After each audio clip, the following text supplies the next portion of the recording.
All right, let's get started. So, a couple of quick announcements. As I mentioned online, I did add an additional concept check for Unit 1 that was more focused on the GA stuff and less specifically about the drift.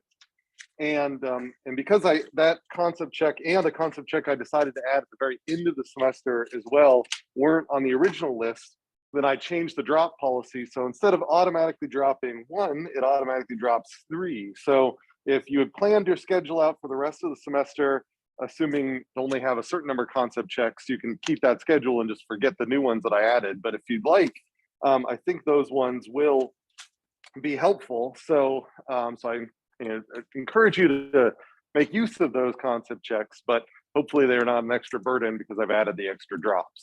So you should see that reflected on Canvas. I think that's the only major assignment change. There is a question online where someone's asked, I had a question about the GA and mini project 1. After convergence, do we expect to see a near optimal individual present in the population, or do we expect the entire population to be now near optimal fixation?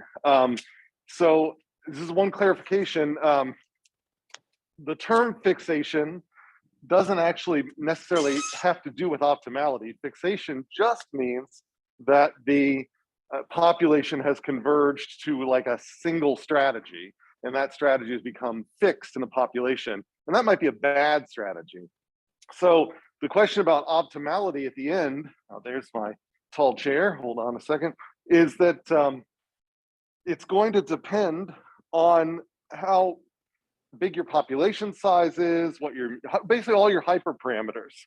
So if you let your simulation, or if you let your optimization algorithm run for a very long time, you're more likely to get good solutions out, especially if you also have a large population.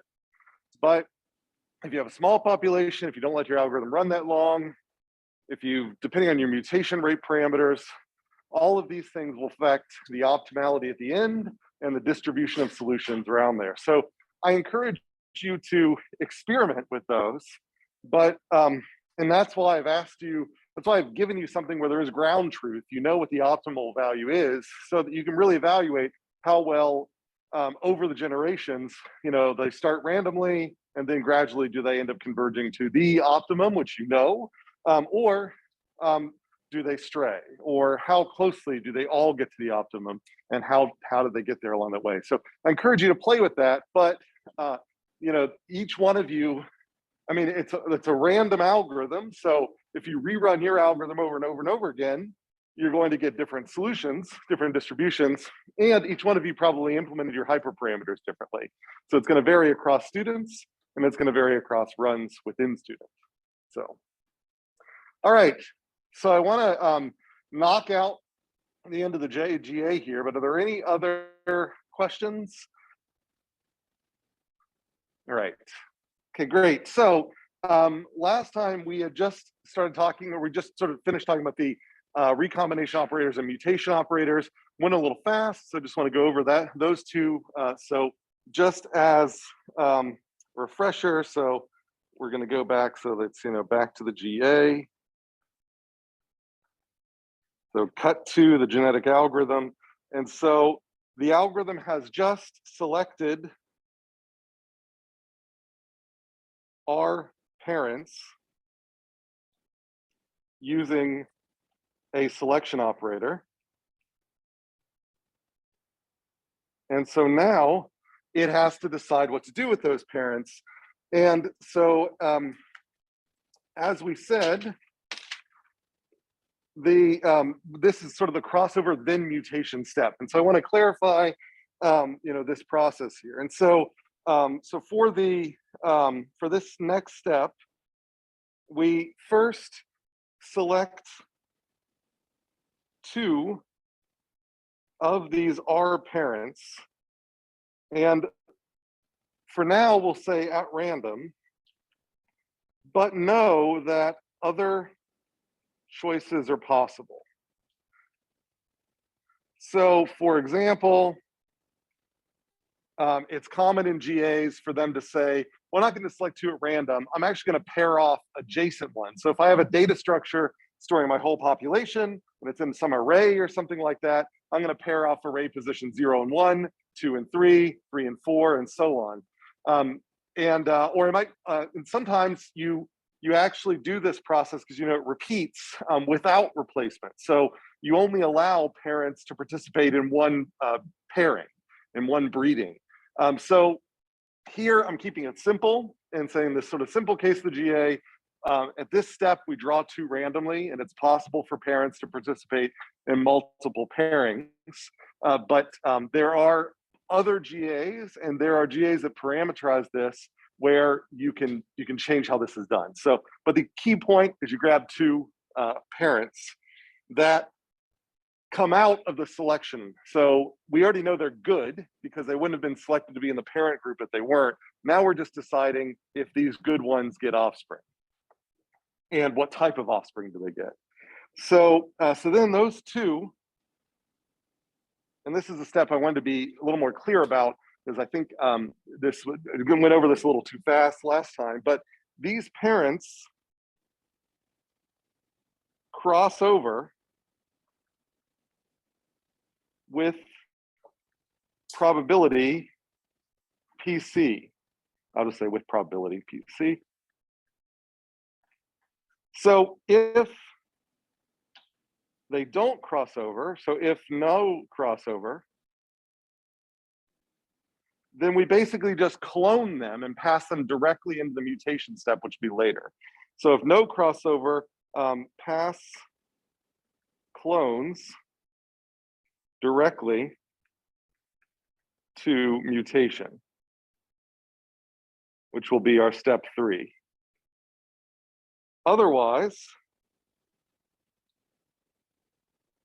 crossover. Now I assume, so drawing things randomly, I kind of assumed that everybody knew how to draw a random number in a programming language. The traditional way to do that, if you want to draw, if you want to sort of say something happens with a particular probability, is to draw a uniformly distributed random number between 0 and 1. Most platforms, languages have a library that will provide that for you. So even Microsoft Excel has a rand function that will give you a number between 0 and 1. And once you draw that number between 0 and 1, then you compare it to your probability. And if it's less than that probability, then that happens with that probability. So if you want an event to happen programmatically, you draw a random number between 0 and 1, you compare it to the probability that you want that event to happen, and when that's true, you do the event, and when it's false, you do the other thing. And so that's the way in which you get a stochastic simulation of drawing a random probability. So, so this is, I'll just put here, draw R, I'll say draw a uniformly distributed random number between 0 and 1 and compare to PC. All right, any questions about that? Does everybody feel comfortable? Yeah. Just on the mini project, some of the examples that you provided, they did things a little bit differently. For example, they had like after you select the parent, then you go through with B sub C and then mark some of them as like viable parents, and then you select them uniformly in pairs. Is there a big difference between doing stuff like that?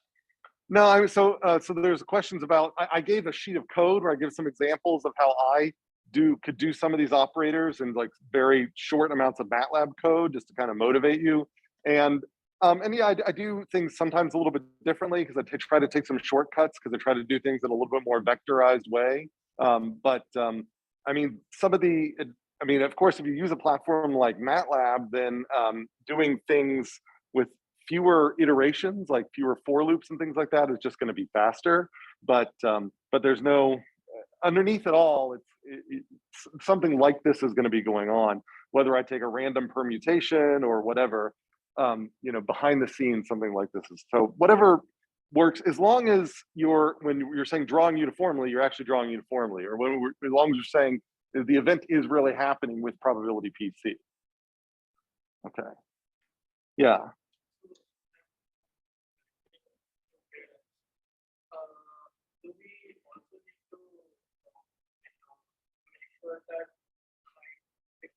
parent and equally high fitness parent is selected along, or a lower fitness parent is selected? So there's a question about do we care about fitness when we select the parents?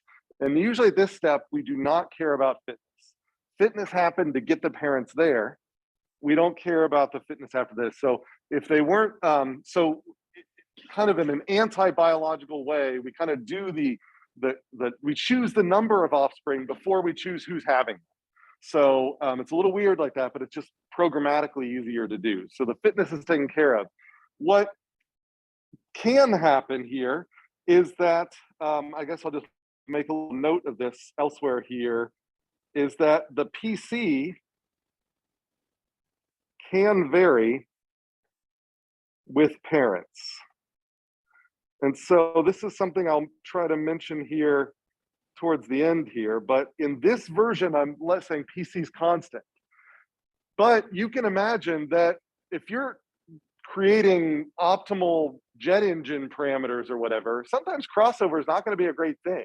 You know, there might be a set of solutions that all use a 40% fuel air mixture and a set of solutions that all use an 80% fuel air mixture. And the 40% fuel air mixtures have another suite of parameters that are kind of well suited for them. And the 80% fuel air mixture have another suite of parameters that are well suited for that. And you kind of want to fine tune in these two groups. But if you swap these things, combining the 40% fuel air mixture with some of these parameters might be dangerous, or at least lead to definitely really unfit solutions. So, so sometimes a version of speciation is introduced in GAs where you can actually define an adjacent or a metric of distance, like a Euclidean distance, for example, between genotypes. And you can say, we're only going to allow them to cross over if their genotypes are close enough together in vector space. And so what that helps us do is it guarantees that we're not going to get these weird pathological combinations, you know, where you're combining things that really have no reason to ever be combined. And so it sort of helps the recombination stay a little bit more local. And so you can make the crossover probability vary. It can vary with time, it can also vary with the individuals. And the varying with individuals is kind of like introducing speciation. Again, I'm just throwing that out there. That's advanced. That's like a, you know, more advanced ways of improving the meta-heuristic. But the basic meta-heuristic, we're just going to say all the parents have an equal probability of mating with any other parent. Okay, so now the crossover step. So let me just make sure that I gloss over any questions that popped up online. It really would be nice if this was like in the middle, but nothing here. So, all right, like it's like to make a giant wide room, so wide that they need two screens, and then saying this is great because I have a central whiteboard. So now you can stand here and you can do all your whiteboard stuff. Of course, now we're not allowed to use whiteboards because everything's going to be, so gradually whiteboards are going to be ripped off the walls, right? Because, you know, they're deprecated. And so there's all this useful space here. So they know that I'm going to spend most of my time here. But then they put the camera there and they put the computer over there. So I come in the morning and I find that somebody has aimed that camera over here. So there's a huge keystone. So like I could stand over here, but then everybody online is going to see like, you know, this is going to be even more useless than it probably already is. And, you know, if I'm over here, it's even worse. Like, I don't know, it's just like, it would have taken, talk about optimization. Like how many more runs of that GA, how many more generations? So one or two more generations, and then that camera would have been put here, or at least here. I mean, that camera here would have been much better than there, but they just like totally randomized that parameter and decided to put it there.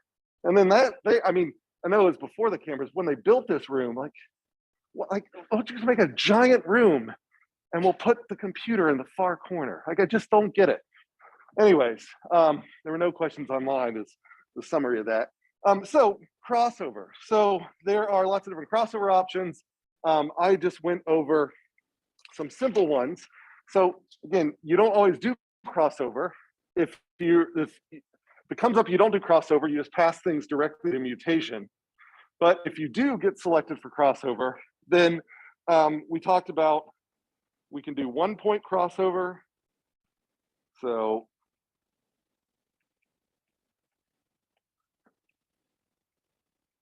where we draw the crossover point randomly and swap to the right of it. So, if you've got your two parents that I stack on top of each other, and each one of them have genes, then there's all these potential locations I could do the crossover.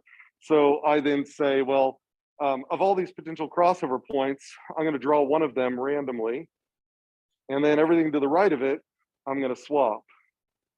And so if the parents started out with crosshatched on top and dotted on the bottom, then the offspring will have that on the left, but then they'll have the opposite on the right.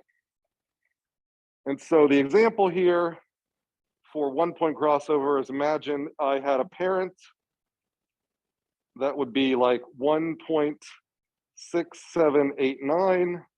I have a second parent that would be 5.2346. And let's say the digits were the genes. So I might decide to cross over here. So then my offspring, my first offspring will be 1.6346. And my second offspring will be 5.2789. So you can see that these back here just swap positions. So that's 1 point crossover. So the next time I do 1 point crossover, I draw a different position, do the swap. The next time I do 1 point crossover, draw a different position, do the swap, and so on. Questions about 1 point crossover? So usually we represent those numbers as binary fixed. Well, so you can. So like on the mini project, I have you do base 10 encoding. It is very traditional to just use binary encoding in bits. So when we use binary fixed, the point where we are crossing over could be within a digit. By within a digit, you mean? Yes.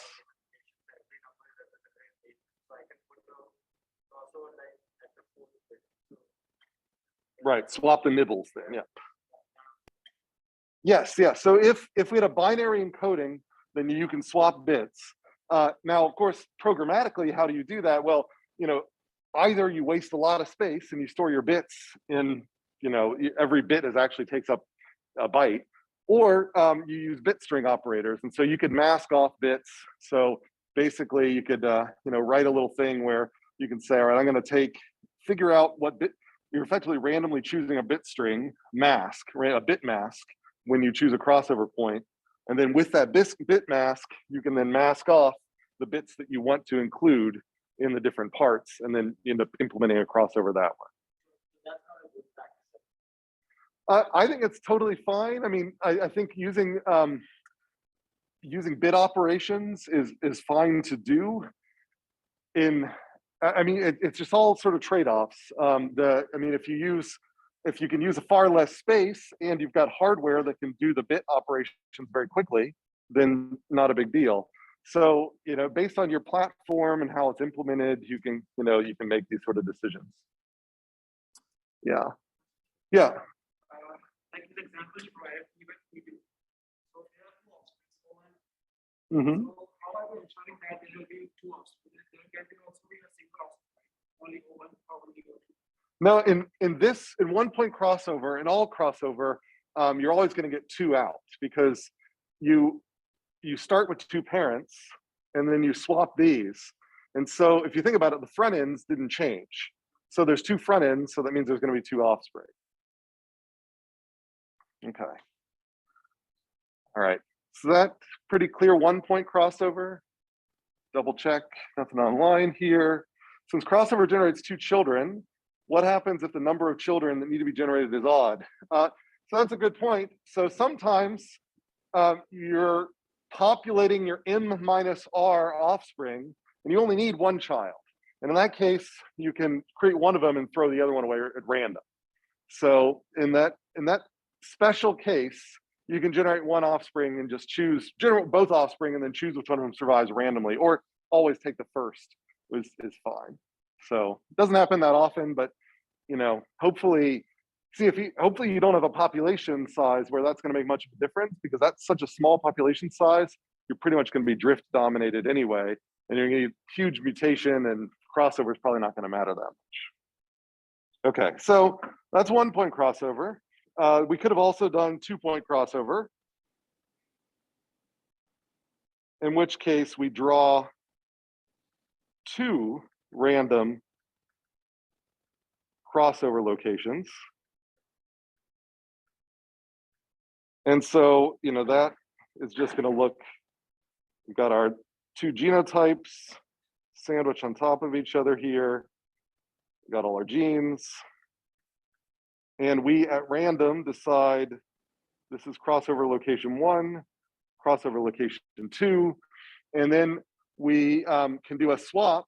It's sort of up to you how you want to do the swap, but the idea is that as you move, every time you cross a crossover location, you kind of switch your state from am I in the crossed or the not crossed. And so I could decide that if that my output is going to be children that look like this.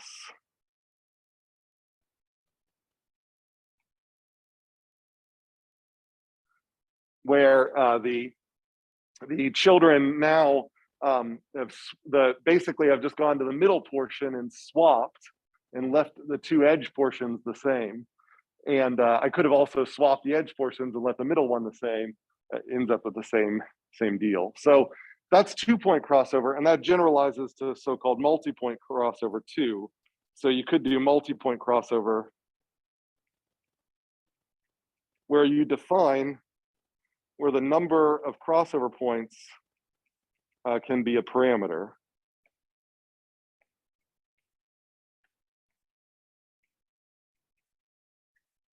And then the last one that I'll cover is just uniform crossover, which is like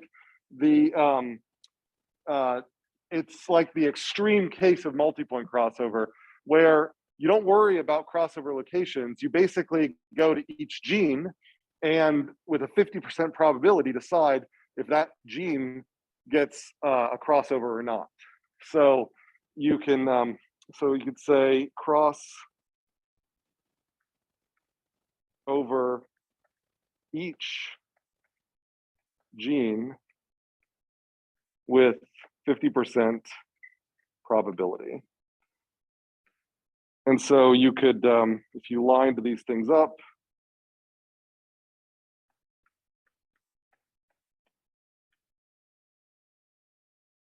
then you might, the outputs that you'll get are going to vary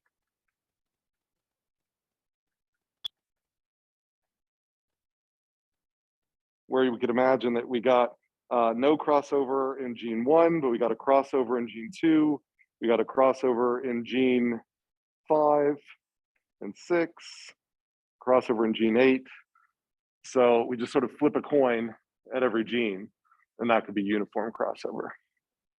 Now, you might not like all of this like ugly crossover stuff, and so there are other options.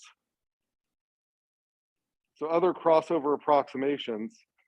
And one of those things would be like, for example, you can do the convex combination of parents or of their genes. And so the idea here is if I have like parents, I could have offspring. Also have the offspring here could be equal to the parent times alpha plus the other parent times 1 minus alpha, where alpha is in 0 to 1, the so-called convex combination. So in this case, I'm actually just taking kind of a weighted average of the 2 parents. And you could imagine drawing this, you could draw this randomly. And the other offspring, I'll call it X P might be 1 minus alpha plus be the complement, basically. And so that is a cheap way, if you don't want to do all this bit string level stuff, you can just load up these genes as their numerical representations and just do this arithmetic crossover. So this is at the kind of the parent level, but you could also do this or do this at each gene location, where each gene is just a mixture of that other gene. And, so, and there's a lot of different freedom here. The big point here in all of these crossover operations is you are creating children that are mixtures of parents. And there's lots of different ways you could do that. Some are more kind of biological looking than others. I might point out that these options up here, the multi-point crossover, this is mimicking having multiple chromosomes.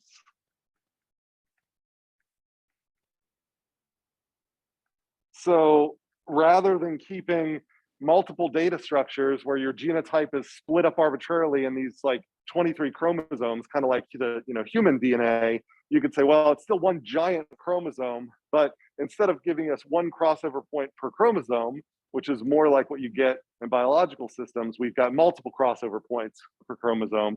And that's kind of like creating multiple chromosomes. So lots of different ways to do crossover. So, but that's kind of our survey of crossover.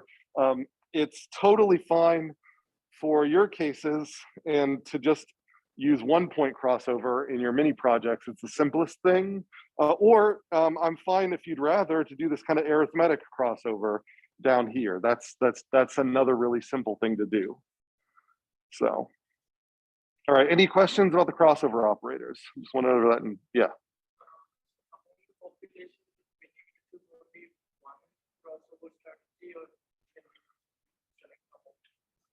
So the question was, among the population, should we be using just one crossover strategy?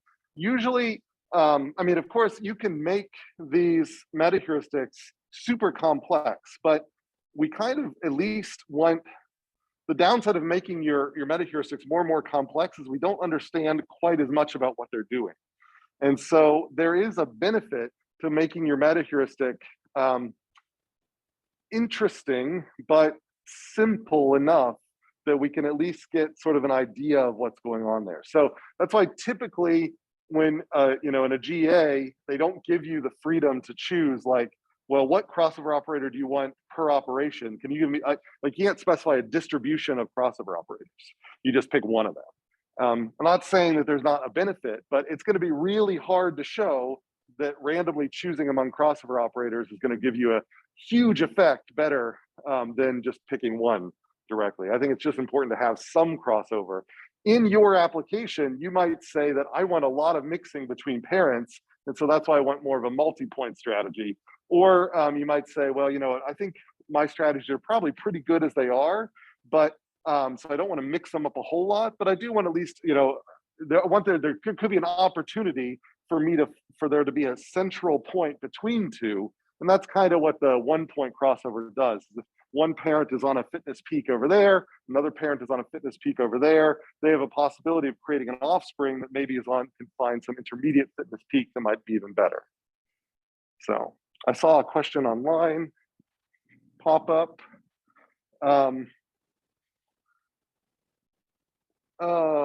I see several here. Is there any reason why mutation is done before, crossover is done before mutation? I think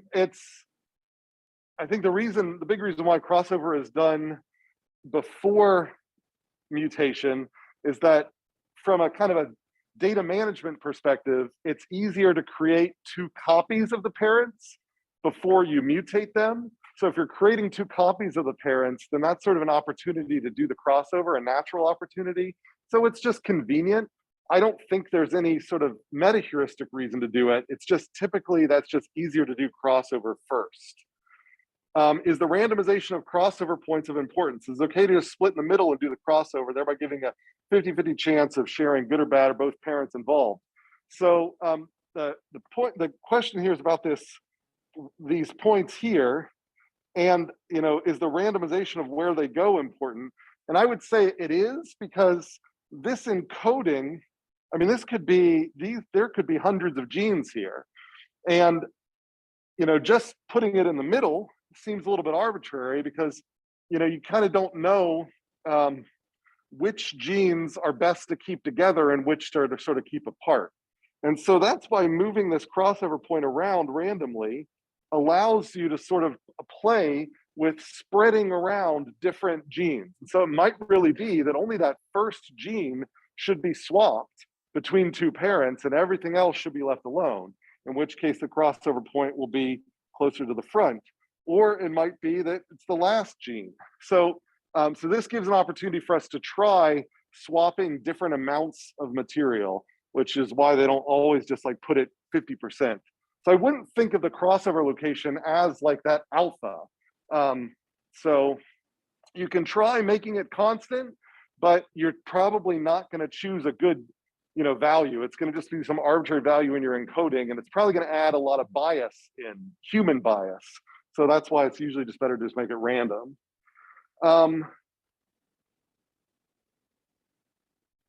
So then there's some additional side comments.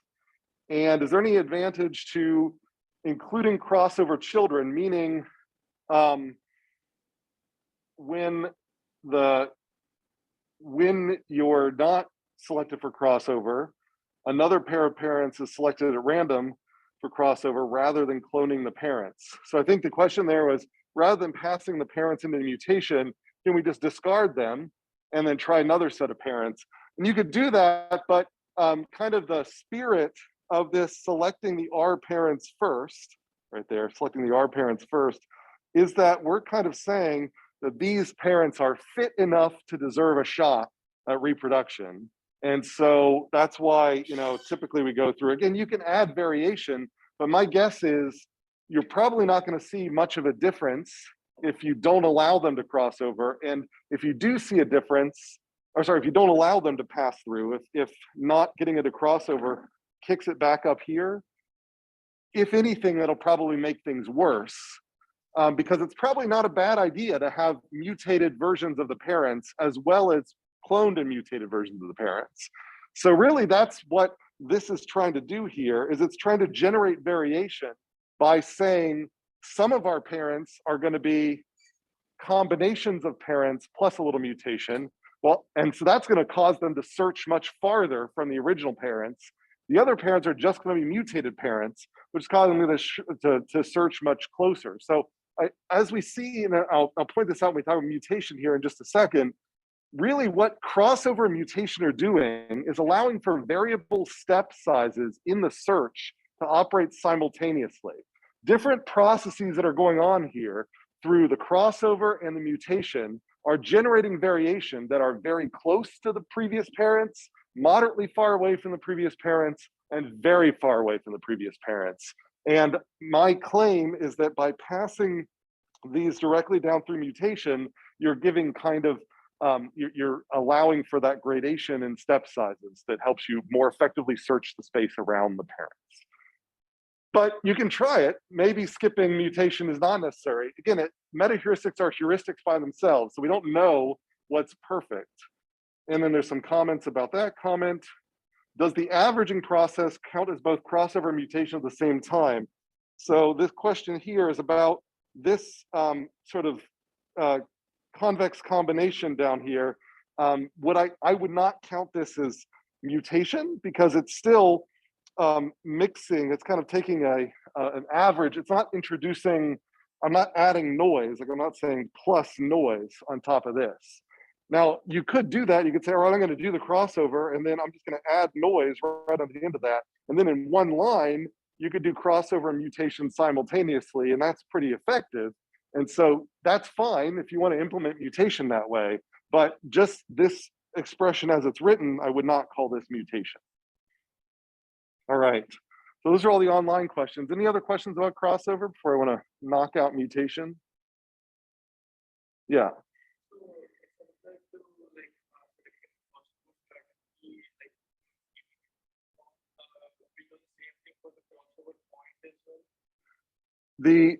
So the question is similar to crossover strategy, keeping it uniform. I don't know what you mean by that.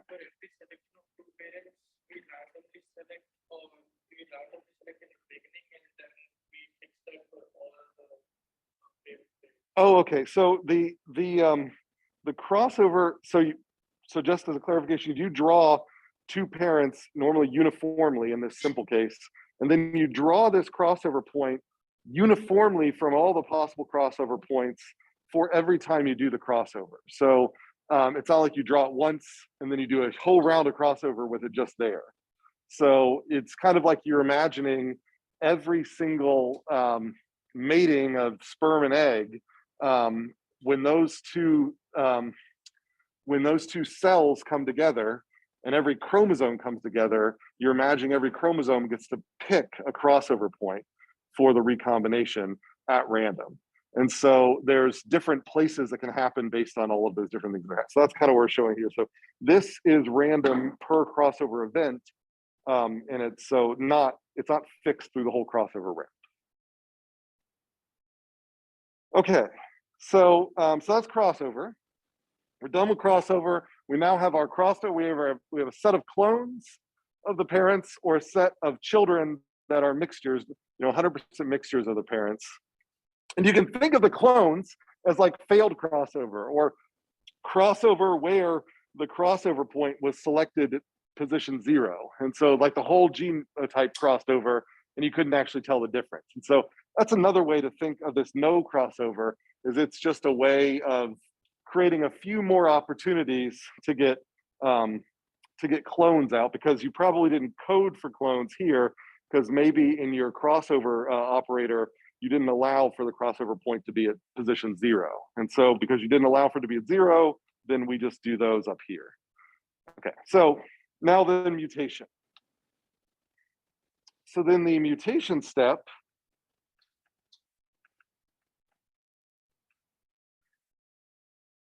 which we say that has with probability PM.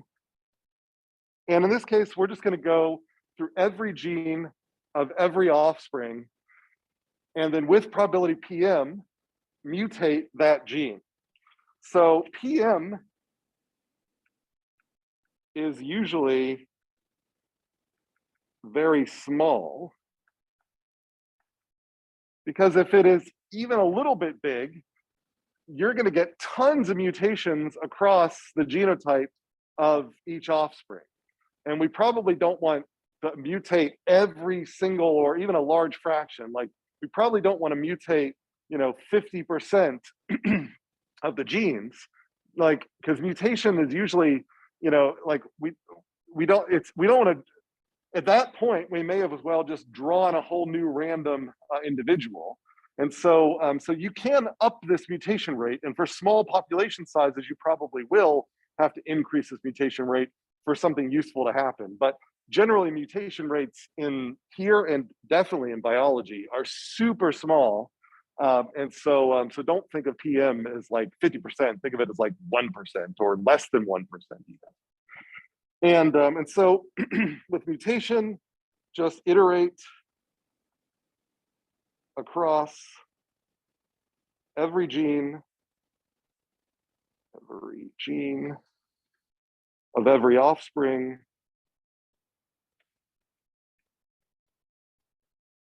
and then mutate the gene with probability PM. And again, that's usually small. And what do I mean by mutate? There's a bunch of different options. So the uniform option is we have our new gene. So we'll say this is XJI. So This is individual J, gene I, and that's just going to be drawn, I'll say it's drawn from a uniform distribution from whatever the low value is for that gene to the high value. So if that gene is binary, it's just a 50% chance of being a 0 and 1. If that gene is 0 through 9, then there's a 10% chance of it being any digit. So it's just a uniform, if that gene is a real number, then you draw from, if it's a real number between 6 and 7, then you just draw uniformly between 6 and 7. So there's an equal probability density anywhere from 6 to 7. So that's the simplest way to do mutation. You can also have non-uniform mutation, where our xji is going to be still drawn from a random distribution, but the low end is going to be the previous xji minus some tiny little, we can think of as a step that I'll write as do capital T minus T over capital T, and I'll define those in a second. And then the other half of that is just the previous plus that same amount. And so what are these things? Then we can think of T, if our termination condition is based on number of generations, then T is the termination time step. So it's like, if you're going for 100 generations, T would be 100. And little t is like our current time step.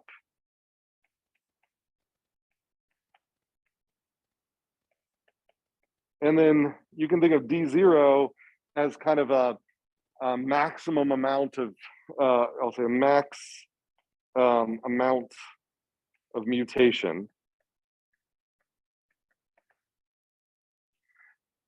So the idea here, and this is kind of like varying step size.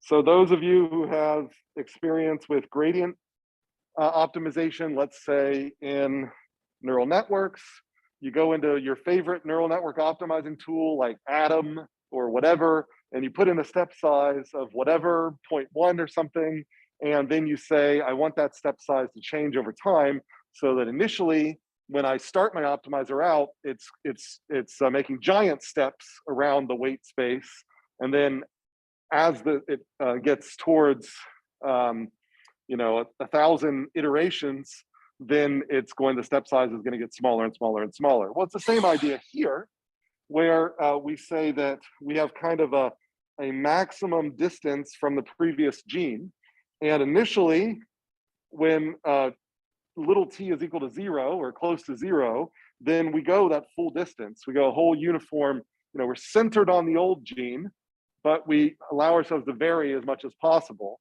But as we get toward, as little t gets close to big T towards the end, then gradually this thing goes to 0 and the mutation kind of turns off. So it's sort of a schedule of step sizes that change over time.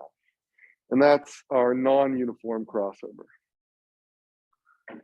Okay, so questions on, not crossover, mutation. Of course, there are other ways you could do mutation. These are just sort of the two simple ways you hear about: uniform mutation and non-uniform mutation. Does that make sense? Check online here. All right. So there's a question, can I explain what the subscripts mean for each X on the averaging crossover? So there's a question back here. Here, this is A and B are parents, and O and P are offspring. So I'm saying that each one of these vectors is a genotype, genotype of parent A, genotype of parent B. Same thing here. This is the genotype of offspring 1, genotype of offspring 2. When we do crossover and mutation operations, how do we make sure that our X obeys our constraints? great question. So the question here, I'll just put it up here, is about constraints.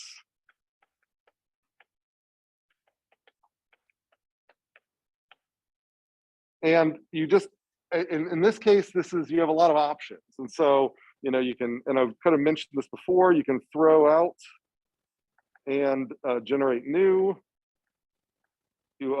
More common maybe is to project onto boundary.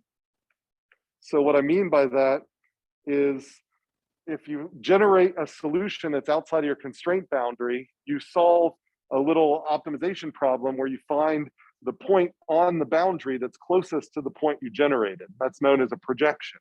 So you can project your point onto the boundary, and the resulting point, which is closest to the point you wanted to generate, is guaranteed to be feasible. And then you can, maybe you can use it.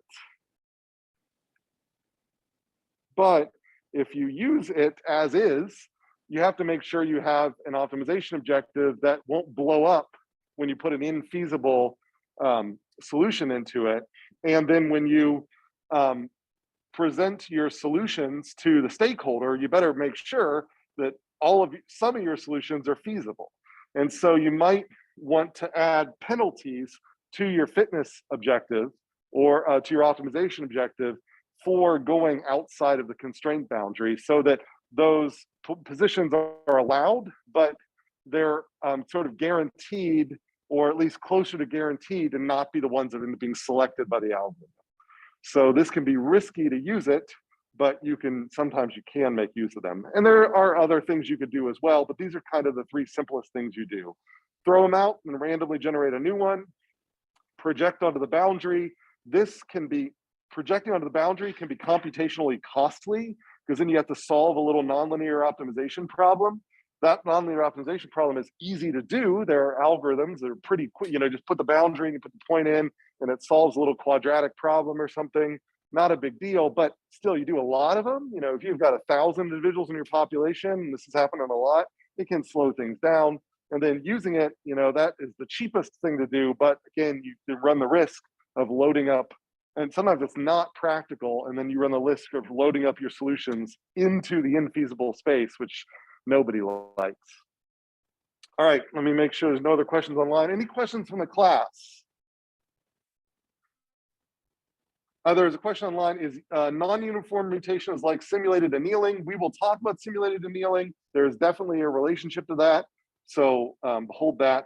For now, I'm just going to say it's like a variable step size and like a gradient optimizer. For our project, are we required to have a T and a T on our mutation? Right now, the mutation's at a constant range and it's working okay. Now, you can use whatever mutation operator that you want. So you want to do non-uniform mutation, that is fine.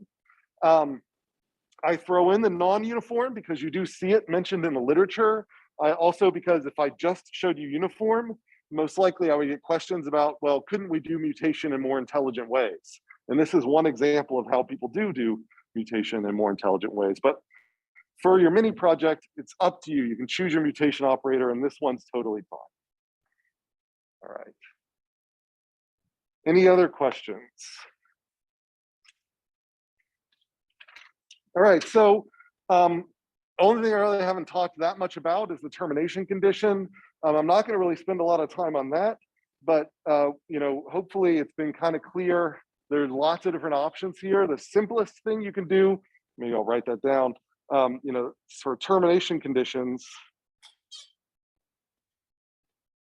the simplest thing you can do is just base it on number of generations, which was like that big T on the previous slide. But it can also be based on amount of improvement. So what was the max fitness in previous generation compared to max fitness in this generation? And if that improvement is low, and you can define what sufficiently low is, then you can say, all right, we're done. Or you can say, it's not necessarily adjacent generations. You can say over the last 10 generations. So I'm going to do 10 generations, take the max fitness from there. And then I'll do another 10 generations and do the max fitness. Or maybe I'll average out the max fitness. And when the average max fitness over the last window of 10 generations, when that doesn't change very much, then I'm going to say that I've converged. So, and then, or you can just base it off of runtime. So rather than number of generations, you can actually base it off of like the actual clock on the wall. I'm going to run it for an hour. So if your optimization objectives might vary, so for some genotypes, they execute quickly. For other genotypes, it takes a lot longer for them to execute. And so that happens a lot. Like I do a lot of simulation optimization. And so based on the parameters I put in my sims, then some of my sims end immediately. The other sims take forever. And so depending on if I'm sweeping through a wide parameter range, then my optimization objective is going to vary in how long it's going to take. And so I might not be able to just say I need to run 100 generations. I might need to say I need to do a week's worth of simulation. And I have no idea how many runs that's going to be. I have to stop it at a week. So lots of different ways you can do termination conditions. So hopefully that makes sense. Are there questions though about termination conditions? This is not anything nature inspired. Again, evolution goes on forever in nature. We're just arbitrarily deciding when to sample from the evolution process. Sure, there's nothing else online here. Okay. Great. All right, so now, of course, I think you've seen throughout all of this that we've had a number of hyperparameters have popped up, like population size, number of parents, the crossover probability, the mutation probability, and then possibly additional hyperparameters based on what crossover operator and selection operator and mutation operator that you picked. But these, normally are the ones you have as a basic. So how do you pick these? Now I can give you a bunch of examples of optimization objectives where we might be able to say for this objective, if we knew the entire shape of the objective, we can make a case for how to set these. But the whole point of metaheuristics is we don't know the whole shape of the optimization objective, or else we would have solved it another way. So sometimes you just have to either use your intuition based on how you run a little pilot experiments. And then if you're noticing you're not really getting a lot of improvement, so every time you run, you might notice that you're getting fitnesses that are all over the place. Every random run of your genetic algorithm, you seem to be getting just random outputs. Well, that might tell you that you need to increase your population size because drift is playing too much of a role. That might tell you they need to let their generations run longer because you're not allowing them to climb these fitness peaks. So you can then experiment with that. Well, what happens if I add 10% to my population size? Do things get better? What happens if I reduce my mutation rate? Do things get better? So sometimes you have to do some of this poking around.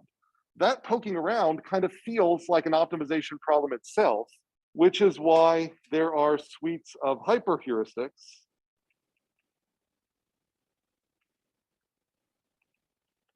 that do it for you. And so you can wrap another metaheuristic on top of your metaheuristic, where its goal is to optimize these 4 parameters, where it's still using the fitness that comes out of your GA as the thing it's optimizing, but it's now trying to maximize fitness, not by adjusting the parameters directly, but by adjusting the hyperparameters. So that's a way that you can do this. Now, most professional GAs that you see implemented in MATLAB, in Python libraries, et cetera, have a GA that is slightly more exotic than this one, has elitism and some other things that we've mentioned. And that more exotic GA tends to sort of inherit features of hyperheuristics directly into the GA. They're more adaptive. And so you can find, for example, if you look in the unit, there's a readings that, I think there's a reading by, just as one example, and this is on the Canvas site.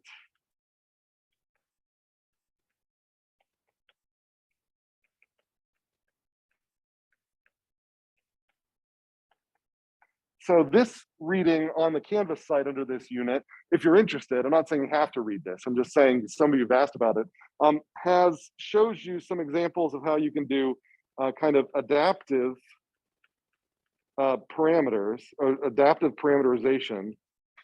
I'll say adaptive hyperparameters.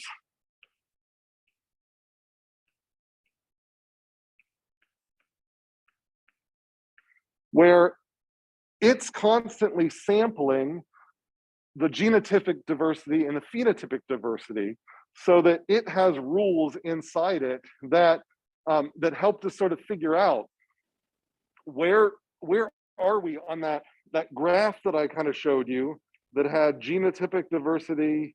So I had phenotypic diversity on this axis, genotypic diversity here.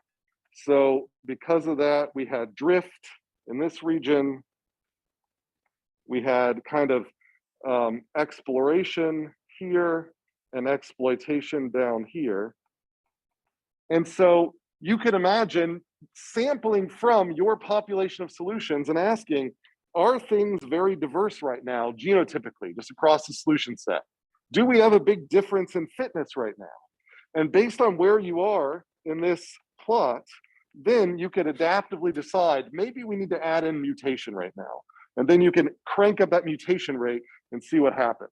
Maybe we need to actually maybe start running more individuals. So let's add, double our population size and restart the next one with the old population plus the additional random ones added, and so on and so forth. And so, so you can use the population to set these hyperparameters adaptively. That is a way that kind of, so rather than choosing an arbitrary metaheuristic on top of this one, you can have sort of a GA specific strategy that's built into the GA that adapts these things. And there are a number of different ways that, again, the commercial GA people have done that because they want to make it relatively easy for you to just say, based on my computational budget, even if I only have a budget for a population size of 20, still, I'm pretty sure I'm going to get a good output out. It may not be very refined, but it's still pretty good. And in the MATLAB, Python sort of GAs are going to, do stuff like this inside to try to do that for you. So they're a little more sophisticated.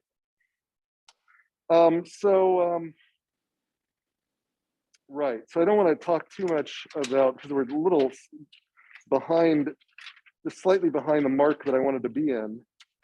But I will say that that now that you've seen all of these, I would encourage you to, in your favorite language of choice, see, are there existing APIs for the genetic algorithm that are out there? And now, do you have the ability to sort of read their parameters in a way that makes them more interesting or makes them more useful? And so, as just a quick example, so like the example in MATLAB, if you want to look up, it's just the function GA is where they store their genetic algorithm. And their GA looks a lot like the GA that I described here, but it has elitism, which is something that I mentioned briefly, which basically means that before they even choose their parents, they take the highest performing individuals and they make sure that those stay in the population unaltered. And that is a way to kind of keep memory in the system so you don't accidentally get rid of those. And then they'll do the parents, like we've said, they'll do the crossover, they do the mutation.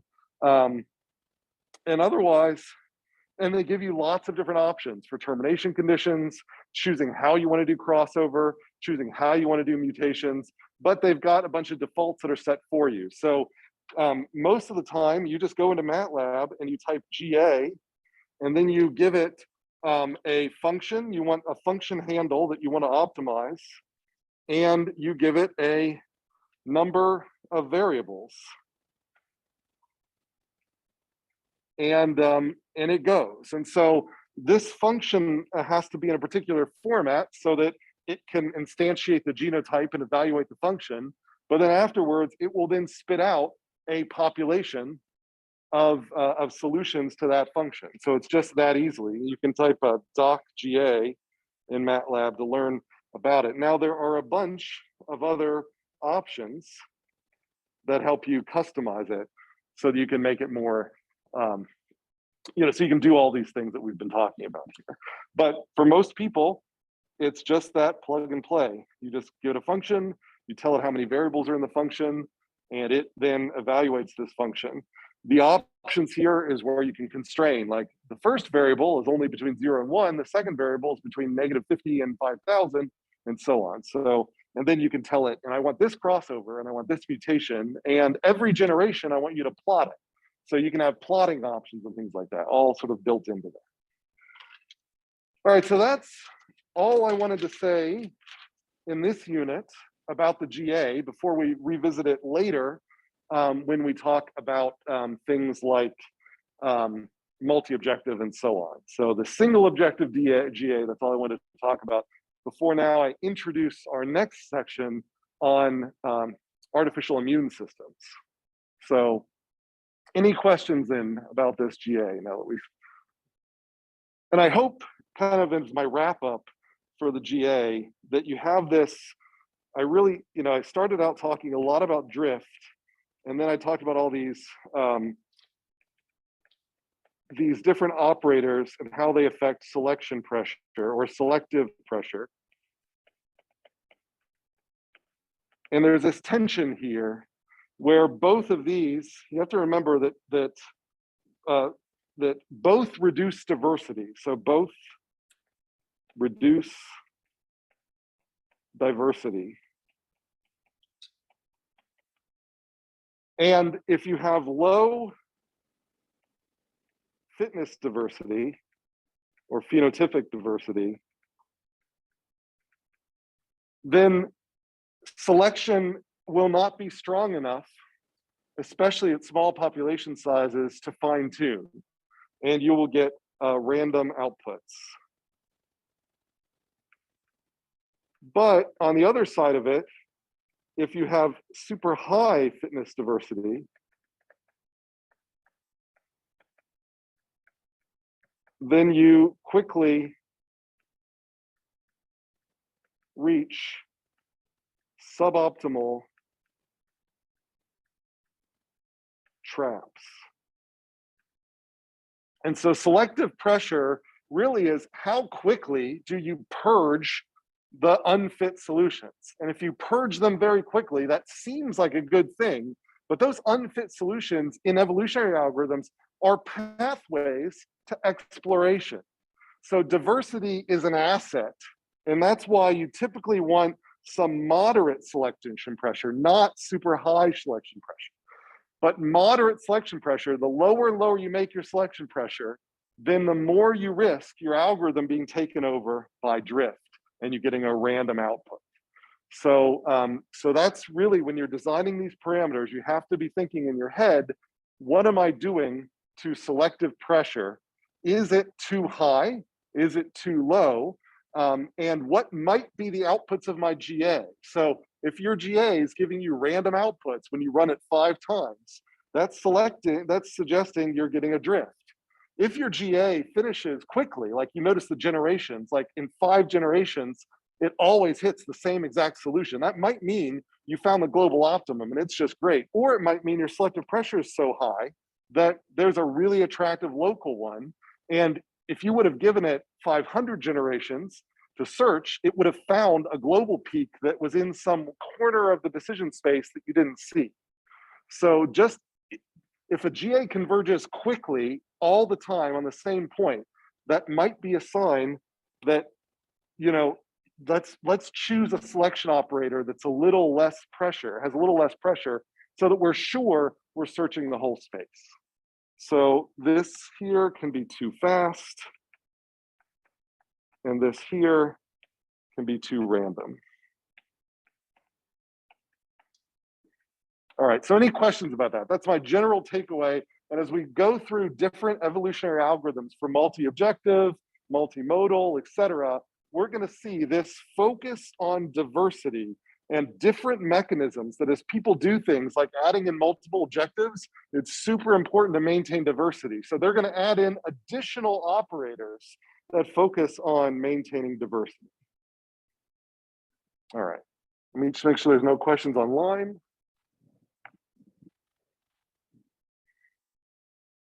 All right, looks good. Yes.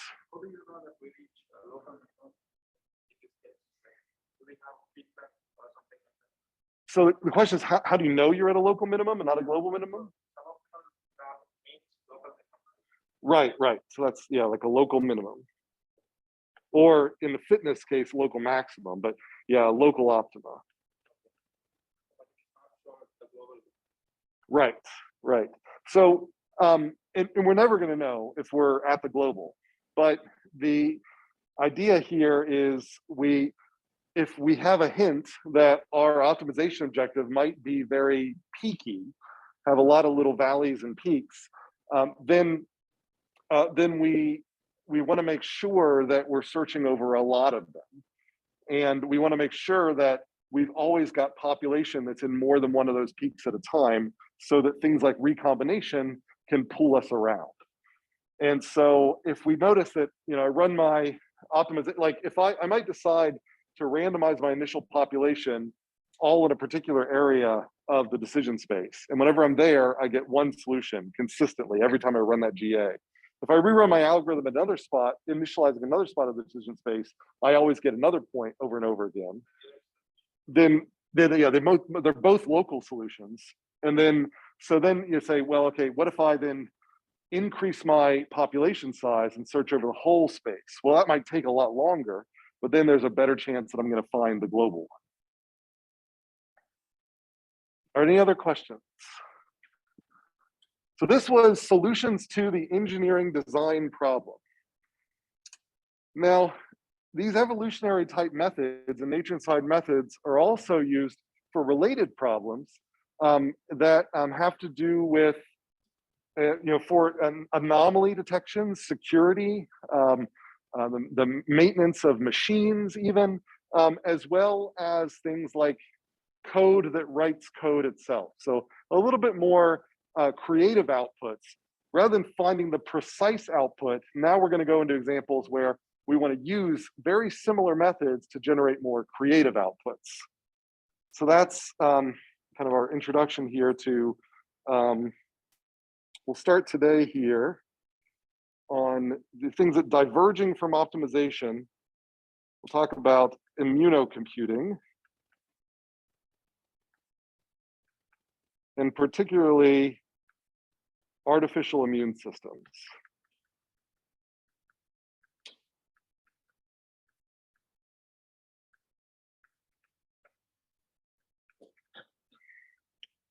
And it just so happens that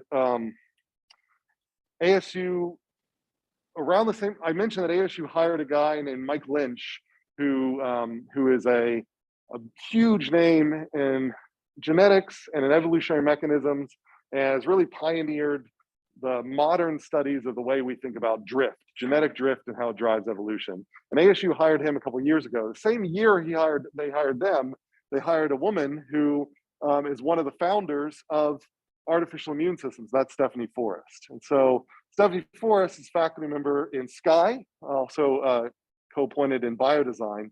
And the work that, if I get to negative selection today, and if I don't, we'll get to it on Tuesday, that she and her students were some of the ones who pioneered the work in what's called negative selection algorithms for artificial immune systems. And she still does a lot of work in artificial immune systems applied to things like cybersecurity. So kind of what we're heading into here. So what the heck is immunocomputing? Well, this is patterned off of our how our immune systems and networks, so how the immune systems and immune networks solve information processing problems related to attack, noise, errors, and intrusions. So info processing problems related to attack or noise, dealing with noise, errors or malfunctions, and intrusions. And we will see examples of what I mean by that as we go on here. So the main focus, so there are a bunch of different aspects of immunocomputing, but our main focus will be on artificial immune systems, or AIS.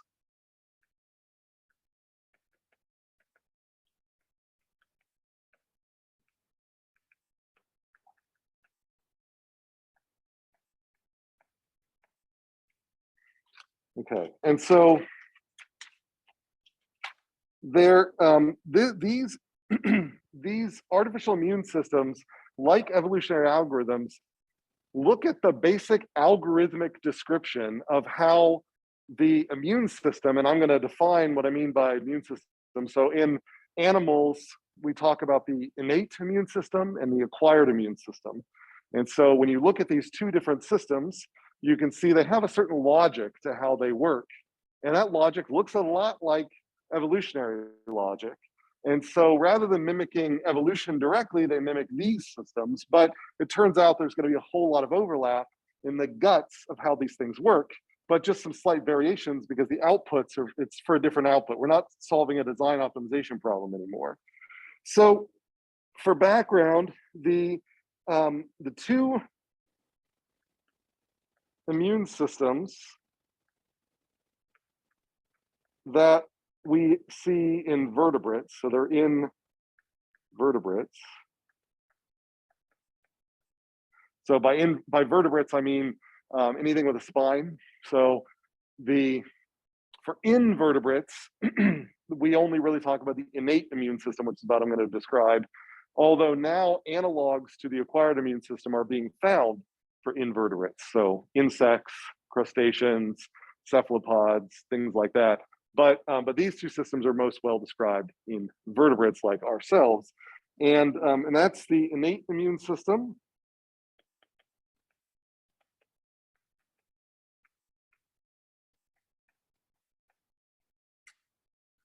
And so this is a very old immune system. This is why it's called innate. The innate immune system is not only found in invertebrates, but it's found in plants, it's found in fungi. It's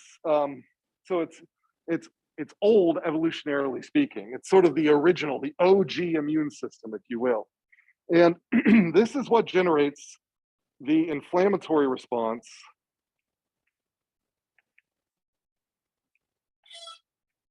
to an infection. So if you've ever had an infection, or if let's say, I got my COVID vaccines and my wife was totally fine, all 3 shots. My first shot, I had a little bit of pain in my arm. And then my second shot, I was like out for a day. Like I was on the couch with a fever and all that. Most of that response is my innate immune system. And so your body detects that something foreign has entered it. It doesn't try to recognize it. It creates sort of a large scale, I mean, it can be localized, but it is kind of an overreaction. And that's what we refer to as inflammation. So maybe your temperature rises, those sorts of things. And so the focus here is on removal of foreign substances. And also healing, wound healing. That's another example of that too. You get a cut, there's that intrusion, you get that redness around the cut, your system recruits things called fibroblasts to the area, and they form a clot, and they seal things back up. So a major agent of the innate immune system is the skin itself. So the innate immune system is this kind of very generic response. It is not specific. That's what I'm trying to say here. It's just a specific response to intrusion. We've had an intrusion, and we're just going to respond in a way that is not tailored to the intruder, but it's our goal that if there's anything foreign, we're just going to flush it out and seal things back up. That's what the innate immune system is for. And there is some work studying the innate immune system, but it's sort of more mysterious because most of the time you don't really see it. It's kind of like cruise control. Like, it's hard to study a cruise control system when your car is always at the set point, because you're like, you don't really know what's like, if you're just traveling at 65 miles per hour, you're just coasting at 65 miles per hour. You don't know, you have to perturb the system to see how the car brings you back to 65 miles per hour. And that's like the innate immune system. Most of the time it's totally invisible until you get like a massive infection. Now, the other side, which is the one that's a bigger target, is the so-called adaptive or acquired immune system.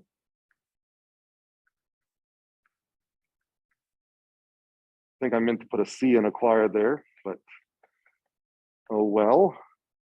And so this is also called the AIS. And so one thing I don't like about the artificial immune system literature is that they abbreviate themselves AIS, but they also mimic the AIS. And so people that are outside of computing refer to the AIS as the acquired immune system or adaptive immune system, not an artificial immune system. Oh crap! I'm sorry. I was looking at the hour. Yeah, I apologize. So I should have stopped 10 minutes ago. My apologies. Next time that happens, just flag it down and say, Professor, did you? Because I'm sorry. So in that case, I'm going to stop right there. We'll pick up on that on Tuesday. Thank you for spending the extra time with me here. Get out of here. Very sorry. Thanks, Professor. Thank you, sir. It's a sign that we're all just very interested. Thanks. That's very kind of you. Apologies online. If any of you have questions, please feel free to let me know. Otherwise, I'll see you next week and have a good weekend. Have a good weekend, sir.